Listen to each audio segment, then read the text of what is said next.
Hello दोस्तों, कैसे हैं आप सब। उम्मीद है कि आप सब अच्छे स्वस्थ और मस्त होंगे और आप सबकी पढ़ाई बेहतरीन चल रही होगी। तो आज की इस वीडियो में हम पढ़ेंगे भौतिक विज्ञान के टॉप 79 क्वेश्चन को हम यहाँ पे डिस्कस करेंगे, जो कि बिहार प्राथमिक शिक्षक भर्ती 2023 के लिए बहुत ही उपयोगी है। दोस्तों, यदि आप चैनल पर नए हैं तो चैनल को सब्सक्राइब कर लीजिएगा और वीडियो को बिना स्किप किए लास्ट तक जरूर देखिएगा। चलिए शुरुआत करते हैं यहाँ पे पहले प्रश्न से। पहला प्रश्न है यहाँ पे दोस्तों, ताप का एसआई मात्रक क्या है। तो ताप का एसआई मात्रक होता है दोस्तों केल्विन। केल्विन इसका राइट आंसर हो जाएगा। प्रश्न नंबर 2 है, निम्न में किस समूह की सभी राशियां सदिश होती हैं। तो इन सभी में कौन सी राशियां सदिश है ये पूछ रहा है। तो उपरोक्त सही इसका राइट आंसर हो जाएगा। सदिश राशियां कौन कौन सी हैं दोस्तों, जैसे संवेग, त्वरण, बल, विस्थापन, भार, विद्युत धारा, विद्युत तीव्रता, बल आघूर्ण, चुंबकीय क्षेत्र, ये सभी सदिश राशियां होती हैं। तो सदिश राशियां मैं बता दूं दोस्तों, सदिश राशियां वे राशियां होती हैं जिनको व्यक्त करने के लिए परिमाण के साथ साथ दिशा की भी आवश्यकता होती है, उसे सदिश राशियां कहा जाता है। अगला प्रश्न यहाँ पे देखते हैं दोस्तों। अगला प्रश्न यहाँ पे है तीसरा, निम्न में किस समूह की सभी राशियां अदिश हैं। तो हमसे पूछ रहा है इसमें अदिश राशियां बतानी हैं। तो इसका राइट आंसर हो जाएगा उपरोक्त सभी। अदिश राशियां कौन कौन सी होती हैं दोस्तों, जैसे समय, चाल, द्रव्यमान, ताप, दाब, ऊर्जा, आयतन, घनत्व, कार्य, ये सभी अदिश राशियां होती हैं। तो अदिश राशियां क्या होती हैं दोस्तों, वे भौतिक राशियां जिनको व्यक्त करने के लिए परिमाण के साथ साथ दिशा की आवश्यकता नहीं होती है, उन्हें अदिश राशियां कहा जाता है। अगला प्रश्न देखते हैं यहाँ पे दोस्तों। चौथा प्रश्न है यहाँ पे। चौथा प्रश्न आपके सामने है, एक प्रकाश वर्ष बराबर होता है। एक प्रकाश वर्ष बराबर होता है कितने के। इसका आंसर हो जाएगा ए व बी दोनों। यहाँ पे मीटर में दिया है और यहाँ पे किलोमीटर में दिया हुआ है। तो एक प्रकाश वर्ष बराबर होता है 9.46 गुणे 10 घात 15 मीटर या 9.46 गुणे 10 घात 12 किलोमीटर होता है। अगला प्रश्न देखते हैं यहाँ पे दोस्तों। पांचवा सवाल है यहाँ पे, जड़त्व का गुण, जड़त्व का गुण होता है, इसमें से कौन सा राइट आंसर होगा। तो पहला ऑप्शन इसका राइट हो जाएगा। जड़त्व का गुण जो होता है वो प्रत्येक वस्तु में होता है। जड़त्व का गुण प्रत्येक वस्तु में होता है। यहाँ पे अगला प्रश्न देखेंगे दोस्तों। यहाँ पे प्रश्न नंबर 6 है। यहाँ पे कार का एसआई मात्रक पूछ रहा है। कार का एसआई मात्रक क्या होता है। कार का एसआई मात्रक जूल होता है। तो जूल इसका राइट आंसर हो जाएगा। अगला प्रश्न यहाँ पे देखेंगे, प्रश्न नंबर 7 है। प्रश्न नंबर 7 में हमसे पूछ रहा है कि कौन सा युग्म जो है सुमेलित नहीं है। हमसे पूछ रहा है, यहाँ पे उपकरण दिया हुआ है और यहाँ पे उसका ऊर्जा का रूपांतर दिया है। तो पूछ रहा है कौन सा सुमेलित नहीं है। जैसे कि यहाँ पे माइक्रोफोन का क्या काम होता है। माइक्रोफोन ध्वनि ऊर्जा को विद्युत ऊर्जा में बदलता है, ये तो सही है। लाउड स्पीकर विद्युत ऊर्जा को ध्वनि ऊर्जा में बदलता है, ये भी सही है। डायनमो यांत्रिक ऊर्जा को विद्युत ऊर्जा में बदलता है, ये भी सही है। सितार ध्वनि ऊर्जा का यांत्रिक ऊर्जा में बदलता है, ये गलत है। तो सितार इसका राइट आंसर हो जाएगा। सितार जो है इसमें सुमेलित नहीं है। अगला प्रश्न यहाँ पे देखेंगे दोस्तों। प्रश्न नंबर यहाँ पे 8 है। प्रश्न नंबर 8 हमसे कहता है, एक अश्व शक्ति बराबर होता है, एक अश्व शक्ति 746 वाट के बराबर होता है। अगला प्रश्न है दोस्तों यहाँ पे, न्यूटन के किस गति के नियम से बल का व्यंजक प्राप्त होता है। न्यूटन के किस गति के नियम से बल का व्यंजक प्राप्त होता है। द्वितीय नियम से बल का व्यंजक प्राप्त होता है। प्रश्न नंबर 10 देखते हैं दोस्तों। पृथ्वी की सतह से ऊपर जाने पर दाब पर क्या प्रभाव पड़ता है। पृथ्वी की सतह से ऊपर जाने पर दाब जो है घटता है। अगला प्रश्न देखेंगे आप दोस्तों। प्रश्न नंबर 11 है, प्रेशर कुकर में खाना जल्दी पकता है क्यों। प्रेशर कुकर में खाना जल्दी पकता है क्यों। क्योंकि प्रेशर कुकर के अंदर दाब बढ़ने से पानी का क्वथनांक बढ़ जाता है, इसलिए जो है प्रेशर कुकर में खाना जल्दी पकता है। अगला प्रश्न यहाँ पे देखते हैं दोस्तों। प्रश्न नंबर यहाँ पे है 12। प्रश्न नंबर 12 देखते हैं यहाँ पे, पृथ्वी के तल का पलायन वेग कितना होता है। पृथ्वी के तल का पलायन वेग जो होता है वो 11.2 किलोमीटर प्रति सेकेंड होता है। पृथ्वी के तल का पलायन वेग 11.2 किलोमीटर प्रति सेकेंड होता है। अगला प्रश्न यहाँ पे देखते हैं दोस्तों। प्रश्न नंबर 13 है यहाँ पे दोस्तों। प्रश्न नंबर 13, पानी की बूंदों के गोल होने का कारण क्या होता है। पानी की बूंदों को गोल होने का कारण क्या होता है। पानी की बूंदें गोल होती हैं, पृष्ठ तनाव के कारण गोल होती हैं। अगला प्रश्न देखते हैं आप दोस्तों, प्रश्न नंबर यहाँ पे 14 है। प्रश्न नंबर 14, झूला झूलती हुई किसी लड़की की बगल में कोई दूसरी लड़की आकर बैठ जाता है तो उसका आवर्तकाल क्या होता है? उसका आवर्तकाल जो है अपरिवर्तित रहता है। झूला झूलती हुई किसी लड़की के बगल में कोई दूसरी लड़की आकर बैठ जाती है तो उसका आवर्तकाल क्या होता है? उसका आवर्तकाल अपरिवर्तित रहता है। अगला प्रश्न है यहाँ पे, गर्मियों में लोलक जिसे पेंडुलम कहा जाता है, गर्मियों में लोलक की लंबाई बढ़ जाने पर उसका आवर्तकाल क्या होता है? उसका आवर्तकाल भी बढ़ जाता है।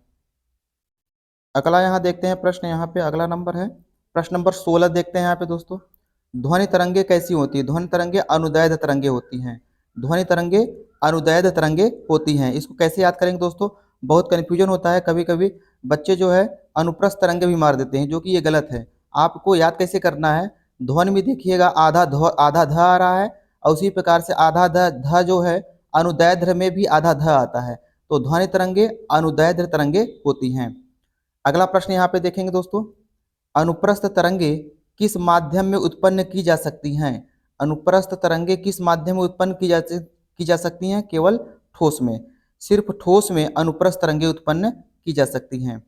अगला प्रश्न देखते हैं यहाँ पे दोस्तों, प्रश्न नंबर 18 है, अनुदैर्घ्य तरंगे किस माध्यम में उत्पन्न की जा सकती हैं? अनुदैर्घ्य तरंगे जो होती है वो किस माध्यम में उत्पन्न की जा सकती हैं? तीनों माध्यमों में, जैसे ठोस में भी, द्रव में भी और गैस, तीनों माध्यमों में भी अनुदैर्घ्य तरंगे उत्पन्न की जा सकती हैं। अगला प्रश्न है दोस्तों, आवृत्त का मात्रक क्या है? आवृत्त का मात्रक होता है हर्ट्ज। अगला प्रश्न है दोस्तों यहाँ पे, ध्वनि तरंग का वेग सबसे अधिक होता है। ध्वनि तरंग का वेग सबसे ज्यादा ठोस में होता है और सबसे कम गैस में होता है। अगला प्रश्न यहाँ पे देखेंगे दोस्तों, अगला प्रश्न यहाँ पे है प्रश्न नंबर 21।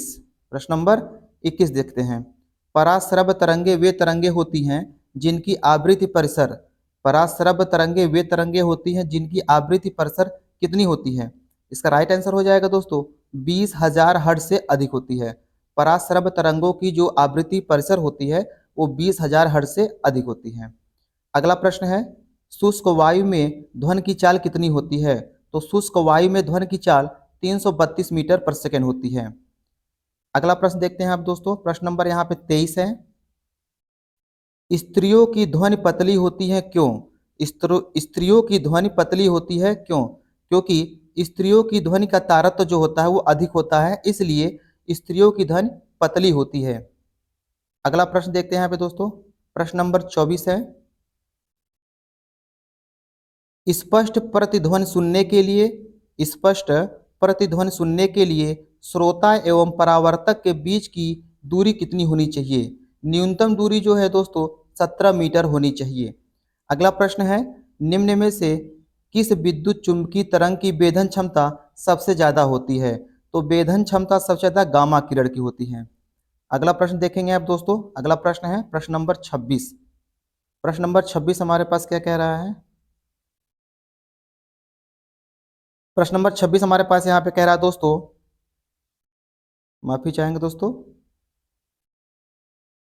चलिए यहाँ पे देखते हैं प्रश्न नंबर 26, किस तापमान पर सेंटीग्रेड एवं फ़ारेनहाइट तापमापियों के मान एक समान होते हैं?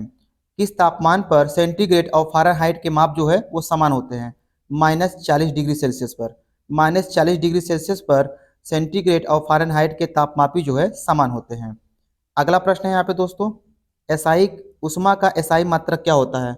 उष्मा का एसआई मात्रक जूल होता है। उष्मा का एसआई मात्रक जूल होता है। अगला प्रश्न देखते हैं यहाँ पे दोस्तों, प्रश्न नंबर है 28।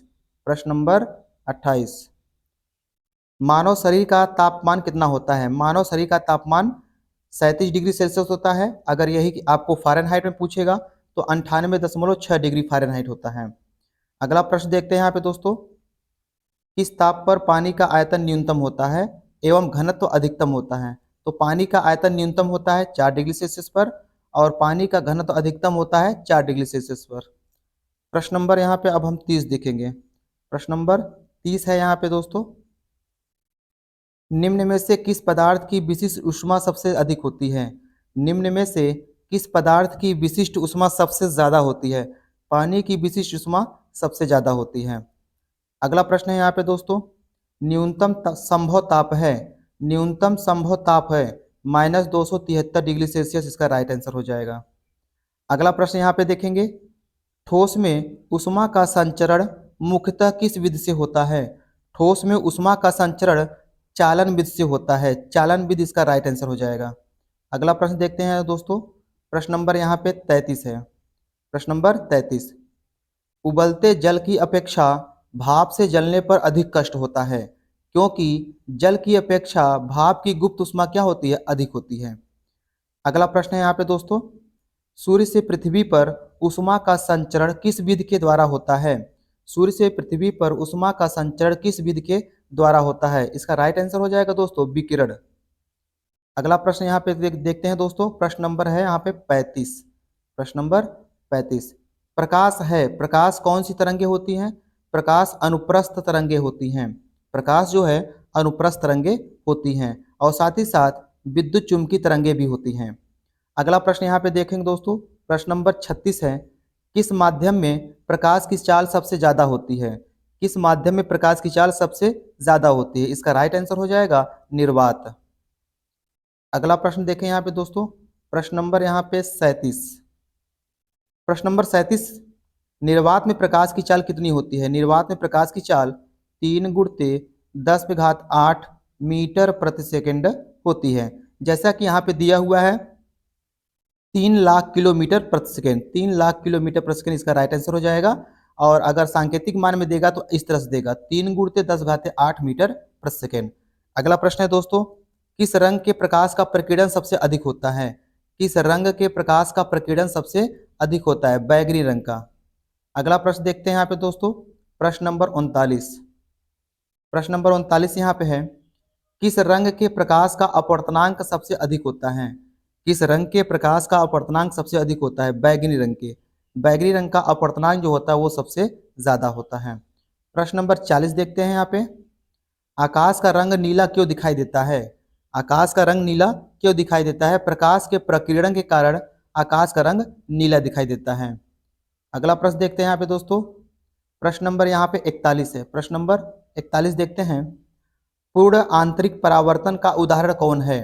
पूर्ण आंतरिक परावर्तन का उदाहरण कौन है? इसमें का राइट आंसर हो जाएगा उपरोक्त सभी, जैसे हीरे का चमकना, ये भी राइट आंसर है। रेगिस्तान में मरीचिका का बनना, कांच में आई दरार का चमकना, ये सभी उदाहरण जो है पूर्ण आंतरिक परावर्तन के उदाहरण हैं। अगला प्रश्न देखते हैं यहाँ पे दोस्तों, वाहनों की हेडलाइट में किस दर्पण का उपयोग किया जाता है? वाहनों की हेडलाइट में अवतल दर्पण का उपयोग किया जाता है।